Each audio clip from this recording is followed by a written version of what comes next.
Good morning, everybody. I got my coffee. I got my vape. Let's talk a little.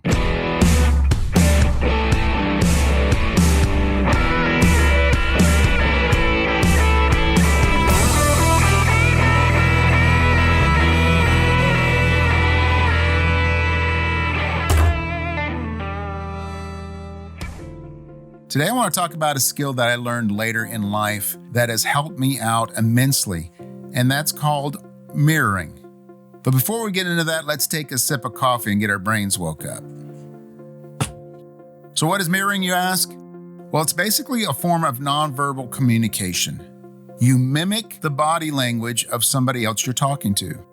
The beauty of mirroring is it works if you are talking or listening. The benefits of learning and getting good at this is that your social skills will improve, your communication skills will improve, your public speaking will improve, your negotiating will become more successful, and all around your ability to make others feel more comfortable will improve. And by doing all those things, your confidence level is going to get bigger. And as we've talked about many times, being confident gives you a leg up in life. Mirroring helps to build rapport with other people. It helps to break down walls. Now, I talk about breaking down walls and prejudices a lot because, in my opinion, that is the biggest challenge that you have in communicating with anybody is their preconceived ideas and their walls of defense that they have up that don't allow them to trust you. This will also help you to get better at reading other people. It'll help you to gauge their acceptance of you. Also, if you notice another person is mirroring you, it helps you to gauge how they trust you. The way that mirroring works is there are these neurons in the center of your brain called mirror neurons, and what they do is they decide what your next physical movement will be. Scientists have studied and figured out that if somebody is intently observing another person, that their mirror neurons fire in the same way as the person that they're observing. I wonder if this has anything to do with why yawns are so contagious. So if you can read somebody's nonverbal communication, you can deduce what they're thinking. Now, you can't know what they're thinking, but you can get a pretty good idea. You can get really good at this. It's almost like you're reading their mind. But your mind does this, for the most part, unconsciously, without you even knowing it. It's a well-known fact that people feel comfortable with people that they have something in common with. Your subconscious mind uses this mind reading technique to help decide if you can trust somebody or not. If you mirror somebody else, they subconsciously feel like they have something in common with you. And if somebody begins mirroring you, you know that they've begun to trust you. Well, I'm going to test this. I'm going to have a sip of coffee. Let's see if you mirror that. Okay, so how's it done? Well, first off, let me say that I don't think that this technique can be used to manipulate somebody. The reason for that is there are quite a few things that go into somebody trusting you to the point that they're going to do what you say. And also, this mirroring technique is not going to work on its own. It's not the miracle pill. You still have to talk to people. You still have to be good at communicating. You still have to be friendly. First off, you want to make sure that you're not being obvious.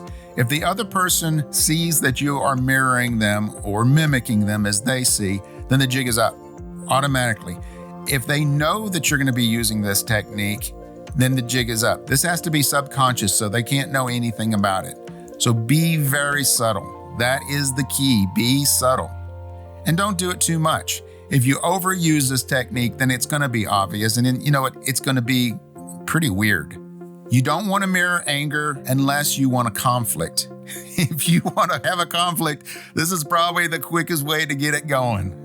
If you're mirroring fear or sadness, you have to know when to change to a confident and nurturing posture. Mirroring actually works very good if you're trying to console somebody. But again, you got to know what you're doing. If you stay in that fearful or sadness place, what you're going to do is you're just going to heighten their feeling of fear and sadness. So you're going to be observing somebody, and you're going to be making changes to your posture and the things that you do to mirror them. It is more natural to do this as the conversation moves back and forth.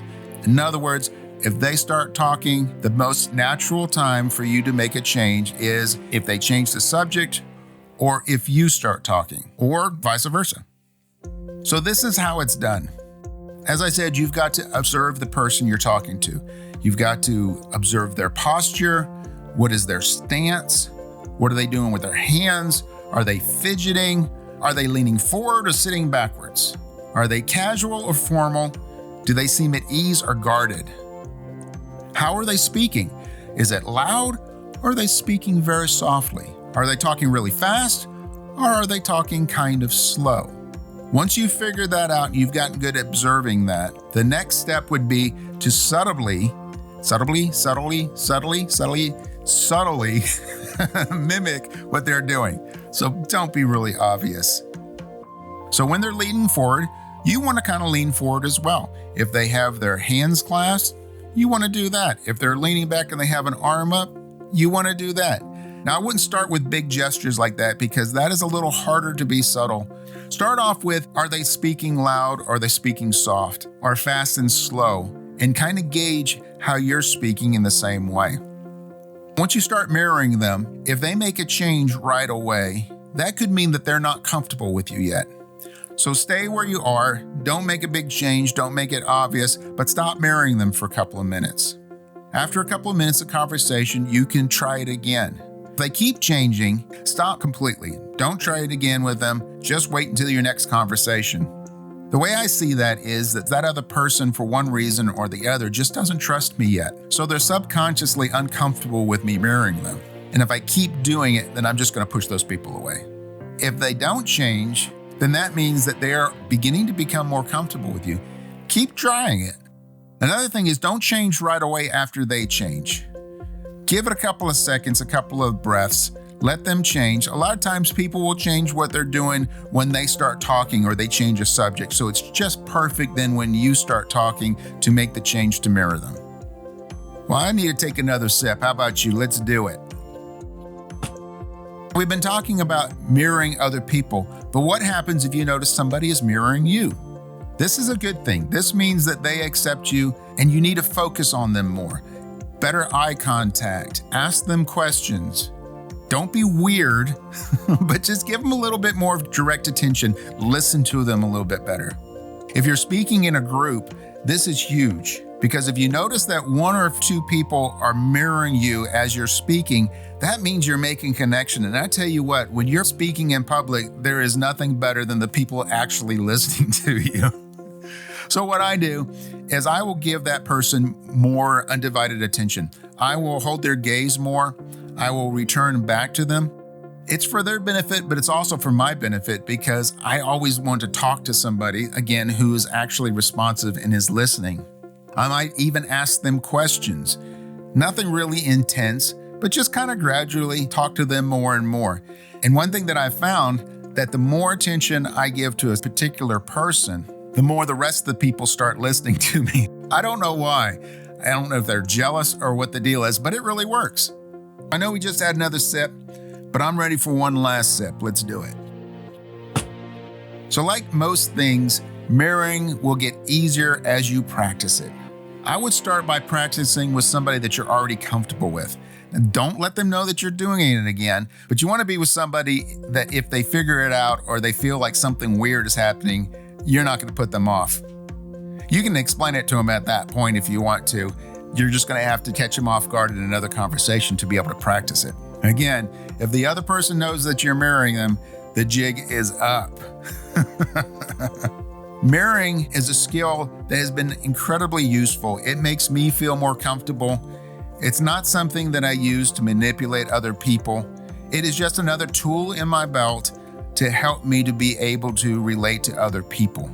And I have a potential to bond with them. I like to bond with as many people as I can. When I make those connections, I get to hear their stories. I get to share with them. Have you tried mirroring? Does this sound like something really weird? Let us all know in the comments what your experience is or what you feel about it. Let's get a conversation going. If you're new to the channel, take a look around. I hope you enjoyed this video and I hope there's other ones that you will enjoy as well. But if you did enjoy this video, please consider hitting the thumbs up and maybe sharing this with somebody that you think may enjoy it as well. Definitely leave a comment. And make sure to hit that ringy-dingy thing so you're notified the next time I make a video. And as always, no matter what tune that life plays you, always find your groove. I've enjoyed talking with you and having coffee with this morning. Talk to you later.